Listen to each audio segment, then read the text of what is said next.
Salut les fratés, j'espère que vous allez bien. On se retrouve pour la troisième étape du Tour de France 2025 sur Pro Cycling Manager. Ouais, il y a de l'enjeu pour l'équipe, ça c'est cool. N'hésitez pas à aller voir la deuxième étape pour voir tout ce qui s'est passé. On est toujours avec la Bora-Hansgrohe et on a plusieurs maillots distinctifs en notre possession. On va faire le point au début de l'étape, on fera défiler les différents classements et tout ça. Nouveau sprint attendu dans les rues de Dunkerque, Valenciennes-Dunkerque, étape de sprint avec une bosse au programme en quatrième catégorie et un sprint intermédiaire intervenant à peu près à la mi-parcours. Voilà, donc vous savez tout sur cette étape qui s'annonce être une étape pour pur sprinter où les trains pourront s'exprimer. Donc voilà, qu'est-ce qu'on peut dire d'autre? Bah oui, on a une bonne brochette de sprinters, donc il y a toujours une course bien disputée.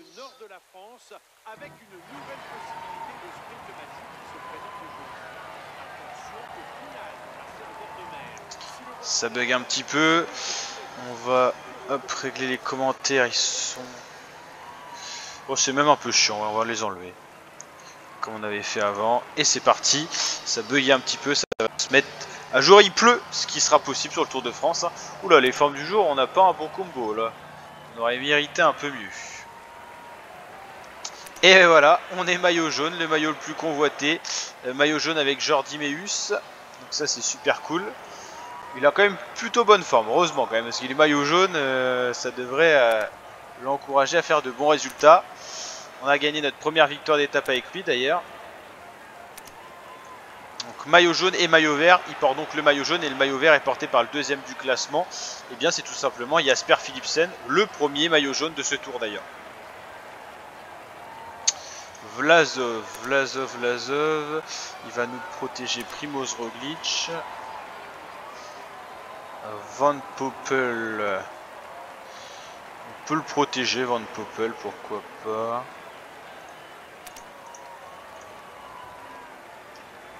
Donc Jordi Meeus, le maillot jaune bien placé aux avant-postes. On va aller voir l'échappée qui est en train de se créer. Ah oui, Lipovic, c'est vrai, je l'avais oublié, Lipovic.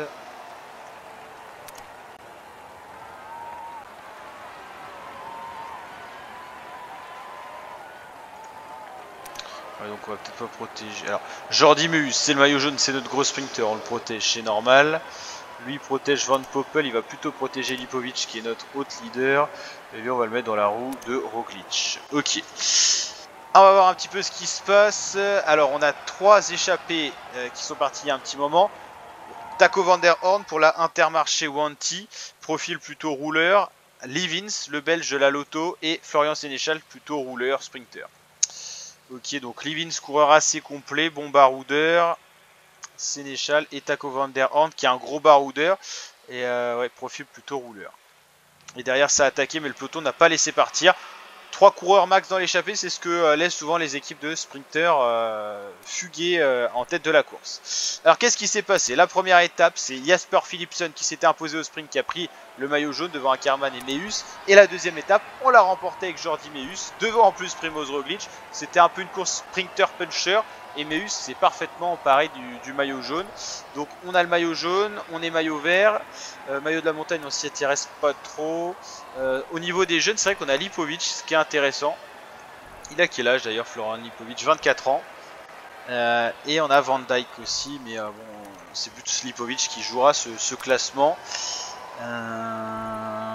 Carlos Rodriguez aussi, il faudra se méfier en montagne. Skelmose, ils ont tous à peu près 24 ans. Ouais, c'est impressionnant. Sauf Lenny Martinez qui a encore de belles années devant lui en maillot blanc, possible. Donc voilà, troisième étape et étape de sprint. Hop, la quatrième étape sera beaucoup plus vallonnée. Après contre la monte, après vallon, plat, plat et montagne. Donc voilà un petit peu le résumé de ce début de course. Bon là on va attendre le sprint intermédiaire et on mettra Jordi Meeus en orbite pour essayer d'aller conserver ce maillot vert. 2 sprints pour Meeus aujourd'hui, le sprint intermédiaire qui n'est pas la plus grande importance, c'est surtout le sprint final la plus grande importance. Ouais, on refera un petit train comme on avait fait, ça nous avait bien réussi lors de la dernière étape.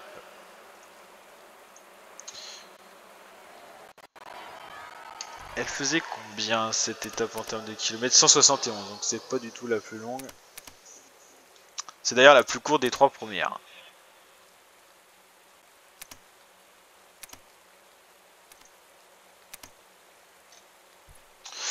Ok, bon, on va mettre un petit peu en accéléré, on va aller voir un petit peu tout ce qui se passe. Ravitaillement. Il y a une bosse, c'est vrai. Est-ce que les échappés seront encore en tête dans cette bosse là? C'est pas certain. Côte de Cassel, c'est pas donné. Hein. Et l'arrivée à Dunkerque un peu en virage, c'est un peu bizarre. On voit pas très bien la ligne d'arrivée. Ok. Bon, cette côte là devrait pas avoir trop de répercussions. 2 km à 3% de moyenne, max 5%. Les sprinters passent ça plutôt bien. C'est loin de l'arrivée en plus. Donc là, il n'y a pas trop de raison de se tracasser. Ça sera pas le tournant de la course, je pense pas. En plus, la route a pas l'air étroite. On va aller voir Max Pool qui a chuté, mais bon, à la vitesse où ça va, il doit déjà être réintégré au peloton.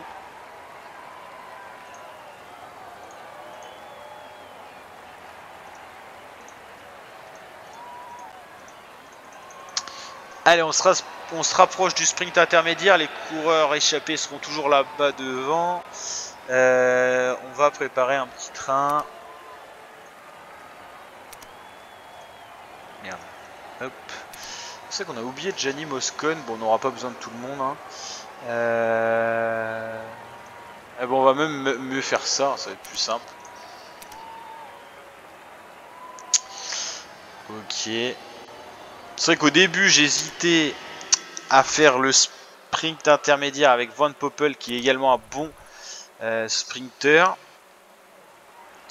pour prendre des points à chaque fois. Et je me dis, en fait, ça va être tout Jordi Meeus. Hein. J'hésite quand même à...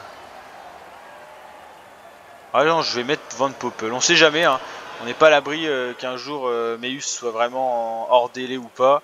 Donc autant mettre 2 coureurs qui ont à peu près les mêmes qualités. Et dans ce cas-là, Laurens Pitty, on va le relever. Ok. Comme ça, en faisant de Van Poppel le poisson pilote, il prendra quelques points à chaque fois. Sachant qu'il est quand même 6ème au classement. Pourquoi pas. On prévoit large. J'ai pas l'habitude de jouer les sprints, souvent je prends une équipe que tournée vers le classement général, donc c'est assez intéressant et original cette approche là, c'est plutôt sympa. Donc voilà, on se replace, on se met à l'avant pour le sprint intermédiaire. Donc les 3 premières places seront prises par les coureurs échappés, 20, 17 et 15 points. Des coureurs qui sont... Living c'est classé quand même, mais 20 points, 11ème quand même, hein. Peut-être qu'il va s'intéresser à ce classement là.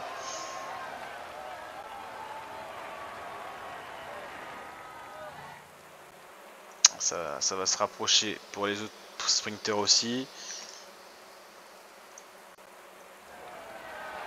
C'est là que l'échappé va voir son avance fondre. Tout le monde veut être devant et la dernière fois j'étais bloqué derrière ce groupe là, donc pour faire le sprint c'était mort. Donc, on peut me faire avoir 2 fois.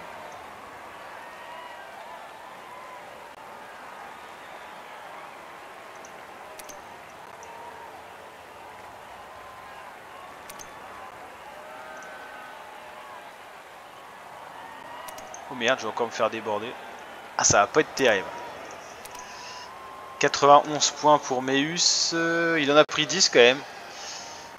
Donc le sprint du peloton est gagné par Jonathan Milan, l'italien, devant Tim Erlier, et Meeus fait 6. Merde, j'ai laissé Moscon à rouler. On était un peu enfermé. Mais on fait quand même 3ème du sprint du peloton avec Meeus et notre poisson pilote prend quelques points. Voilà, c'était l'objectif. On est toujours premier, mais c'est vrai que c'était bien disputé. Hein. Et dans l'échappée, c'est bien Livins qui avait le plus de points, qui a pris 20 points. Donc ça lui met 40 points quand même, ce qui est pas rien. Sénéchal Van der Ron, Milan Merlier, Meeus, Ackermann, Groenewegen, Philipsen, seulement 9ème. On voit qu'il y en a qui l'ont pas fait à fond et d'autres qui l'ont fait à fond. Moi je l'ai fait à fond, du coup j'espère que je ne suis pas trop cramé. Bon, c'est un peu une répétition, un répète-show avant la ligne d'arrivée. On devrait avoir à peu près le même scénario. On va mettre en stand accéléré, il ne va pas se passer grand chose. L'échappée va perdre un petit peu d'avance au fur et à mesure des kilomètres vu que ça roule dans le peloton. Et ce qui vont se disputer les points de la montagne, c'est pas sûr qu'ils soient encore devant. Ça devrait le faire au vu de l'écart quand même, mais ça va pas se jouer à grand chose. Hein. Vu comment ça se réduit, on va regarder ça. 20 km, une 12. Leur ligne d'arrivée à eux, on l'a bien compris, ça sera pas la vraie ligne d'arrivée. Hein, ça sera le sprint en montagne s'ils y arrivent. Mais l'écart se réduit considérablement. Je crois que les équipes de sprinters vont être placées avant la bosse. Peut-être qu'elle sera un peu sinueuse à un moment donné. Donc c'est impressionnant. Ouais, 8 km, ça n'a pas joué à grand chose. Hein. C'est impressionnant que ça roule aussi fort maintenant. Il n'y a pas de danger de coup de bordure pourtant. On va replacer Roglic, j'aime pas la nervosité là. 28 secondes, 4 km. Je suis pas sûr qu'ils arrivent à passer en tête, à moins que ça se réduise d'un coup l'effort du peloton, mais c'est assez bizarre. Ah bah ils sont rattrapés, comme ça ils prendront même pas les points.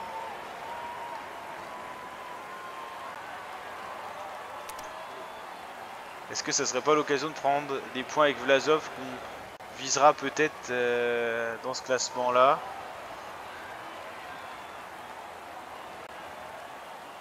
Il va aller chercher des points le purée.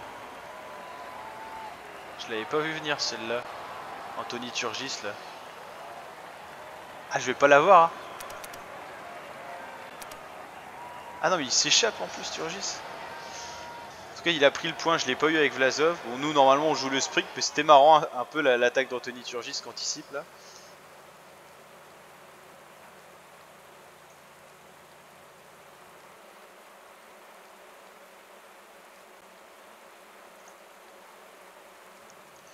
Ça anime un peu la course, mais on n'y croit pas forcément à 12 secondes. Mais ça fait rouler les autres équipes de sprinters, c'est tout bon pour nous ça. Ouais, ça avait pas beaucoup de chance d'aller au bout. Hein. C'est pas encore vraiment rattrapé, mais... On va plus rouler, ça sert à rien. Ouais, ça m'embête un peu ça. Alors, Johnny Moscon. Ok, Van Dijk, Van Poppel, Meus, Roglic, on va le mettre pour être placé toujours. Et Lorenz Pitti va protéger Lipovic. Ça tient mais à 12 secondes, hein. Ça va pas aller loin cette histoire.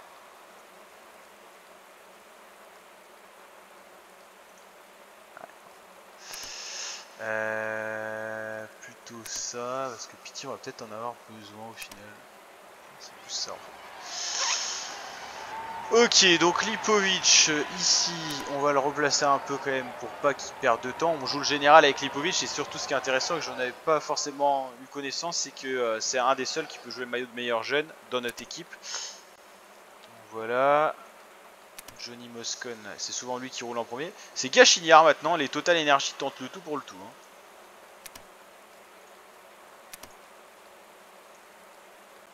13 km, on peut changer. Moscon, hop, le boulot est fait. T'es un peu cuit, Moscon. Hein. Allez, il nous reste encore, ouais. Pitti, Van Poppel, Meus, ok. Le dernier sprint, on l'a gagné, mais c'était pas un sprint en grand comité. C'est assez dur, hein. Au vu du nombre de sprinteurs et de la qualité, de figurer parmi les premiers, c'est pas forcément évident. Lipovic est un peu plus loin, mais ça devrait le faire quand même. On va le replacer, j'ai toujours peur qu'il y ait des cassures moi.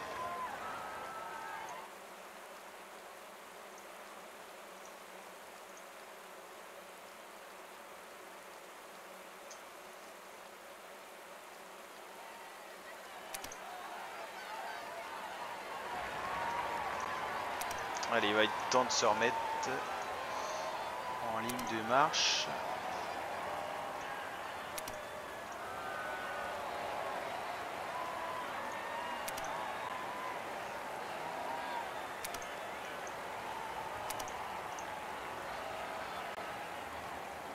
Ah, il est parfaitement lancé là.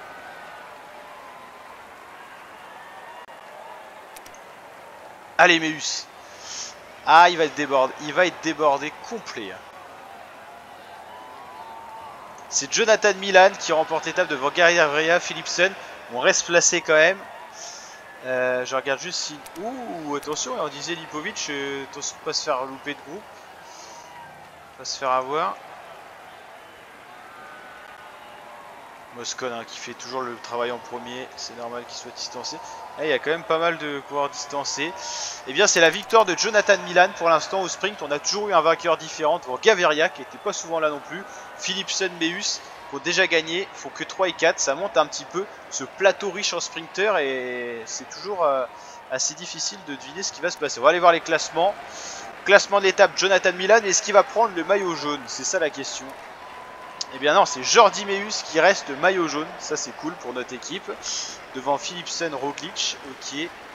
Il avait peut-être perdu du temps, donc l'autre coureur. Meilleur grimpeur, c'est Damien Touzé, toujours.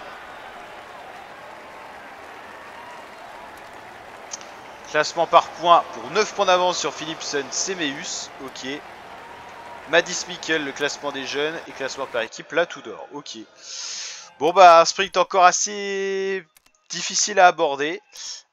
Pour l'instant, 3 étapes, 3 victoires différentes. Philipsen, Meus et Milan. Pour l'instant, que des sprinters.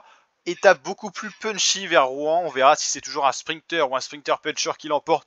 Ou un tout autre profil, une échappée, ce qui est possible. À Caen, c'est sûr que ça ne sera pas un sprinter. Vu que c'est un contre-la-montre sur du plat, normalement, c'est pour les spécialistes du style Evenpool. Ghana, Tobias Foss par exemple. Voilà. Et la première étape de montagne va encore attendre un peu. Allez, je vous dis à très bientôt pour de nouvelles vidéos les fratés. Ciao, ciao.